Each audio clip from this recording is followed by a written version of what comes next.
الحمد لله نحمده ونستعينه ونستغفره ونعوذ بالله من شرور أنفسنا ومن سيئات أعمالنا من يهد الله فلا مضل له ومن يضلل فلا هادي له أشهد أن لا إله إلا الله وأشهد أن محمدا عبده ورسوله لا نبي بعده صلى الله وسلم وعلى آله وصحبه يا أيها الذين آمنوا اتقوا الله حق تقاته ولا تموتن إلا وأنتم مسلمون. Wahai orang-orang yang beriman, bertakwalah kalian kepada Allah dengan ketakwaan yang benar, dan janganlah kalian wafat melainkan dalam kondisi Islam, dalam keadaan patuh taat kepada Allah. Ya ayyuhalladzina amanu taqullaha wa qulu qawlan sadida yuslih lakum a'malakum wa yaghfir lakum dhunubakum wa man yuti'illaha wa rasulahu faqad faza fawzan 'azima. Wahai orang-orang yang beriman, bertakwalah kalian kepada Allah, ucapkanlah tutur kata yang baik, niscaya Allah akan jadikan perbuatan kita menjadi sebuah amalan-amalan yang saleh, dan Allah akan ampuni dosa-dosa kita semuanya. Sungguh orang yang taat kepada Allah, dialah yang mendapatkan kesuksesan besar. Amma ba'd, para jemaah, Rasulullah sallallahu alaihi wasallam mensifati bulan Ramadan dengan keberkahan. Dalam sabdanya, Syahrul Mubarak, bulan yang penuh dengan keberkahan. Sebagaimana Allah subhanahu wa ta'ala mensifati Al-Quran juga dengan keberkahan. Kitabun mubarakun anzalnahu ilaik. Al-Quran yang penuh dengan keberkahan yang kami turunkan kepada kalian. Apa yang dimaksud dengan barakah atau berkah istilah kita? Para ulama mengatakan, di antaranya Al-Imam An-Nawawi rahimahullah mengatakan adalah kathratul khair wan nama'u fihi, kebaikan yang sangat besar, kebaikan yang sangat besar, wan nama' fihi, dan kebaikan itu akan terus bertambah dan terus bertambah. Atas dasar inilah para ulama kita pun mengatakan 10 hari yang kedua itu lebih baik daripada yang pertama, dan 10 hari yang terakhir itu akan lebih baik dari yang semuanya. Kebaikan atau keberkahannya semakin besar dan semakin besar. Kalau saya boleh mengumpamakan sebuah bola yang dikelindingin, dilepas dari ketinggian gunung salju, maka kira-kira apakah ketika bola itu sampai ke bawah, volume dari bola itu sama, ukuran dari bola itu sama, atau semakin membesar? Jawabannya pasti bola salju itu akan membesar. Bahkan dia akan jauh lebih besar dari rumah yang ada di bawah. Begitulah para jamaah, namanya al-barakah, keberkahan yang sangat banyak sekali. Bahkan keberkahan ini tidak berhenti sampai di situ, tapi keberkahannya semakin banyak, semakin banyak, semakin banyak. Itulah Syahrul Mubarak, keberkahan dari bulan Ramadan. Sebagaimana pula keberkahan dari Al-Quran. Semakin kita baca, kemudian kita pelajari, kita ambil kandungan maknanya, maka kebaikannya semakin banyak, semakin banyak, semakin banyak. Kebaikan yang ada di akhir bulan Ramadan tentu tak dipungkiri ada pada malam-malamnya. Ini yang disepakati oleh para ulama. Adapun siangnya sama saja antara Ramadan yang pertama dengan Ramadan yang terakhir ini, siang harinya sama saja. Yang mulia ada pada malam harinya. Nah, itulah Allah berfirman di dalam Al-Quran, dan disebutkan pula dalam banyak hadis Rasulullah SAW. Makanya di ayat itu disebutkan dengan ungkapan Lailatul Qadri, malam di mana Allah menetapkan takdirnya, yang kita kenal dengan istilah familiarnya malam Lailatul Qadar. Sebetulnya bahasa yang tepat adalah malam Qadar. Apa itu malam Qadar? Malam di mana Allah menentukan takdir manusia selama perjalanan dia 1 tahun ke depan. Karena takdir manusia itu ditetapkan dalam beberapa tahap. Di antaranya adalah takdir tahunan.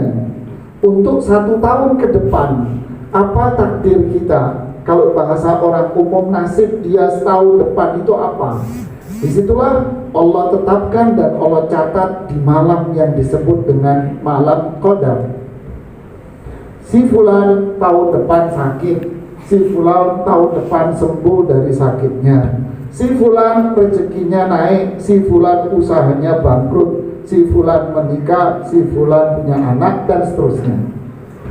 Semua takdir manusia untuk tahun ke depan dicatat di malam yang disebut dengan Al-Qadar.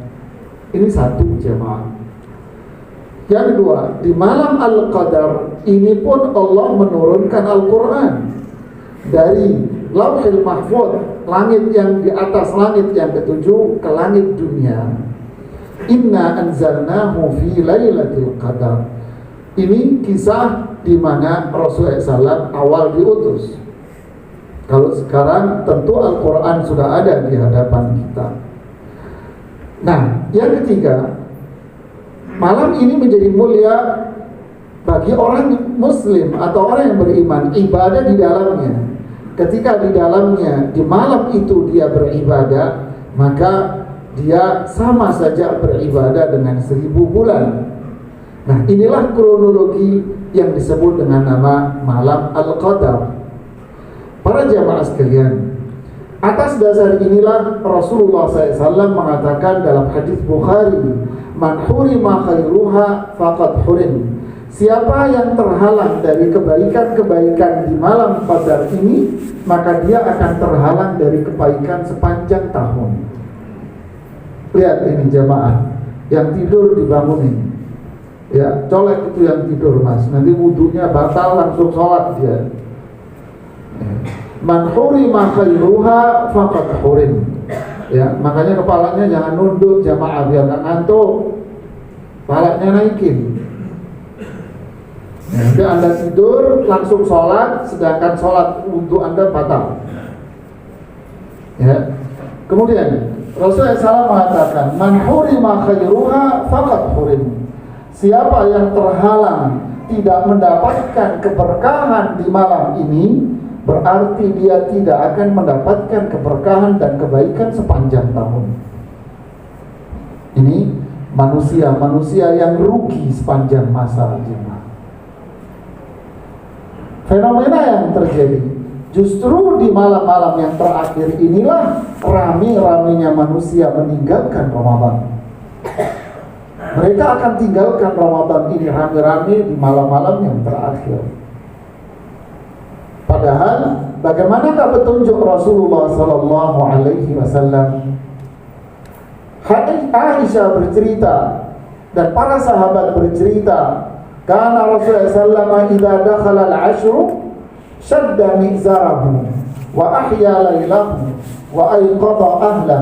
Bahwa Rasulullah sallallahu ketika tiba 10 hari yang terakhir, yaitu mulai entar malam, beliau shadda mizarahu, beliau mengencangkan ikat pinggangnya, beliau menghidupkan malam-malamnya, dan beliau membangunkan istri-istrinya. Apa yang dimaksud dengan hadis ini? Maksudnya adalah bahwa Rasulullah sallallahu alaihi wasallam ketika masuk 10 hari terakhir, yaitu hari ini, nanti malam, mulai nanti malam, disebutkan dalam hadis Aisyah radhiyallahu taala anha dan para sahabat yang diriwayatkan oleh Imam Bukhari bahwa Rasulullah SAW masuk ke masjid sobihata yaumil wahid wa ishrin, bahwa Rasulullah SAW masuk masjid di siang hari atau sore hari di malam 21-nya. Jadi kalau hitungan kita mulai nanti sore Rasulullah SAW sudah masuk ke masjid dan duduk di masjid, dan beliau lakukan sejak Ramadan atau puasa Ramadan disyariatkan. Artinya beliau melakukan ini selama 10 tahun lamanya. Subhanallah. Jadi kalau sudah mulai masuk malam 21, sorenya beliau sudah masuk ke masjid. Nah, yang dimaksud dengan syadda mizarahu, keikat pinggangnya, adalah Rasulullah SAW menjauhi istrinya. Artinya beliau tidak menggauli istrinya. Makanya bahwa Rasulullah SAW kana ya'takifu fil ashril awakhir min Ramadan. Di dalam riwayat Bukhari bahwa Rasulullah SAW i'tikaf di 10 hari terakhir di bulan Ramadan. Beliau i'tikaf. Kalau istri-istrinya pengen ketemu Rasulullah SAW, kangen istilahnya, maka satu demi satu mereka itu menjenguk Rasulullah SAW. Aisyah menjenguk Rasulullah SAW di masjid, Hafsah menjenguk Rasulullah SAW di masjid, Sofia menjenguk Rasulullah SAW di masjid, sambil ngobrol. Kira-kira disebutkan dalam riwayat Bukhari satu jaman ngobrol sama Rasulullah SAW. Kemudian mereka pulang dan diantar oleh Rasulullah SAW sampai pintu masjid. Begitulah yang dilakukan oleh Rasulullah SAW. Syadda mizarahu, menjauhi istrinya, yang dimaksud dengan mengeraskan ikat pinggangnya. Artinya apa? Dimaknai kedua oleh para ulama adalah kesungguhan dalam ibadah. Mas, jangan mainan handphone, Mas. Batal Jumatan Anda nanti. Jangan mainan handphone. Jangankan mainan handphone, Anda pegangan pasir aja batal Jumatan Anda. Ya. Saya lanjutkan. Syadda mizarahu, maknanya lain adalah kesungguhan Rasulullah SAW dalam beribadah. Beliau sungguh-sungguh dalam beribadah, benar-benar fokus ibadah. Makanya disebutkan yang kedua adalah ahya lailahu, menghidupkan malamnya. Yang dimaksud menghidupkan malamnya apa? Rasulullah SAW begadang, tidak tidur di malam itu. Beliau beribadah kepada Allah semalaman. Apa ibadah yang Rasulullah SAW lakukan? Beberapa riwayat menyebutkan bahwa Rasulullah SAW di malam itu adalah sholat. Banyak riwayat mengatakan bahwa Rasulullah SAW sholat dari Isya, habis Isya sampai menjelang waktu sahur. Sampai menjelang waktu sahur. Artinya ada kesempatan untuk sahur dan adzan subuh.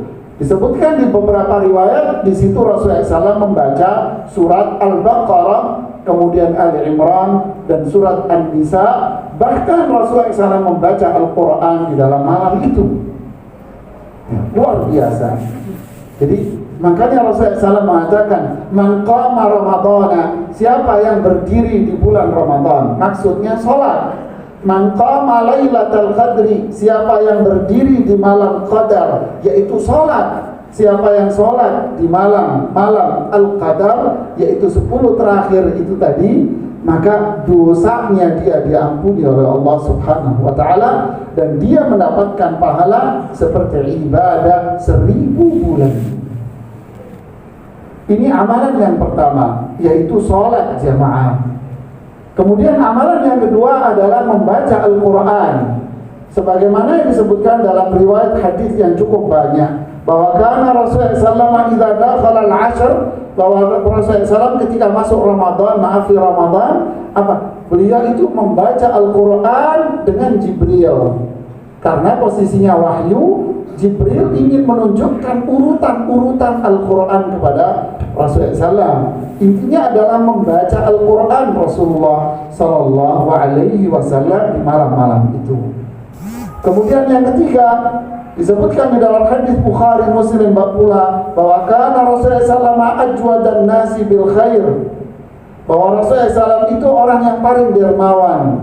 Bahkan ketika Jibril datang, ketika Jibril datang dan ketika di bulan Ramadan, Rasulullah SAW ajwad ma yakun minar rihil mursalah. Bahkan Rasulullah SAW lebih dermawan dari angin yang bertiup. Luar biasa. Dan Jibril datangnya itu di 10 hari terakhir. Ketika tahun di mana Rasulullah SAW wafat, Jibril datang dari 10 hari kedua. 10 hari yang kedua, Jibril sudah datang di situ untuk memastikan urutan Al-Quran. Dan disitulah Rasulullah SAW ajwad ma yakun, lebih dermawan dari hari-hari biasanya. Inilah jamaah amalan-amalan di 10 hari yang terakhir, yaitu apa? Wala tubashiruhunna wa antum aakifuna fil masajid. Jangan engkau menggauli istri-istrimu sedangkan engkau lagi i'tikaf di dalam masjid. Artinya memang i'tikaf di 10 hari yang terakhir ini amalan yang sangat-sangat mulia jemaah. Inilah amalan di 10 hari yang terakhir, dan inilah puncak kebaikan seseorang. Jika seseorang meninggalkan, menyia-nyiakannya, maka dia akan terjauh dari kebaikan dan keberkahan sepanjang umurnya. Anda yang memilih dan Anda yang berfikir. Aqulu qawli hadza wastaghfirullah li wa lakum wastaghfiruhu innahu wal ghafurur rahim.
Para jamaah sekalian, itulah keutamaan dari 10 hari terakhir Ramadan. Dan itulah puncak dari kebaikan, puncak dari sebuah pahala, puncak dari kemuliaan. Umat Islam, orang yang beriman, berbondong-bondong untuk menggapai pahala itu. Itulah puncak dari sebuah keberkahan. Jangan sampai dunia ini melupakan kita. Memang syaitan itu dibelenggu, tidak ada. Yang tersisa adalah, kata Imam Ibnu Hajar Al-Asqalani Syafi'i, mengatakan yang tersisa adalah pengaruh setan dalam tubuh kita.